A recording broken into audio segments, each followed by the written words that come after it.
U zhvillua këtë të enjte gara matematikore Olimpiadës 19 ballkanike studentore të matematikës, organizuar nga Universiteti Fanoli në bashkëpunim me Shoqatën e Matematikës së Evropës Juglindore dhe Shoqatën Shqiptare të Matematikës. Studentët pjesëmarrës nga vende të ndryshme të Ballkanit u testuan në njohuri të avancuara matematikore, duke sfiduar njëri tjetrin në një konkurs të nivelit të lartë akademik. Fakti që po e organizojmë dhe deri tash organizimi shkon shumë mirë dhe njëkohësisht fakti që edhe vetë vendet e tjera pjesëmarrëse që kanë traditë në organizimin e këtij aktiviteti, na i kanë besuar këtë, do të thotë që edhe kapacitetet akademike, po njëkohësisht edhe kapacitetet njerëzore që nevojiten për realizimin e saj janë të mjaftueshme dhe njëkohësisht besohet që do dalë me sukses. Pas përfundimit të garës, një juri e përbërë nga profesor të njohur nga vendet pjesëmarrëse do të vlerësojë rezultatet dhe do të shpallë fituesit. Është herë për të folur, sepse aktualisht po bëhet testi dhe testi do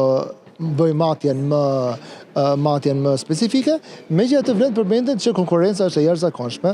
Vim nga kemi shtete si Rumania, Bullgaria, të cilët kanë një traditë të jashtëzakonshme, shkolla shumë të përparuara dhe e pranojmë që niveli i konkurrencës do të jetë shumë i lartë. Por shpresojmë që rezultatet tona gjithashtu të jenë sa më pozitive, por jam shumë i bindur që kontributi pa diskutim do të jetë pozitiv. Ky event jo vetëm promovon ekselencën në matematik, por edhe forcon bashkëpunimin akademik midis universiteteve të rajonit.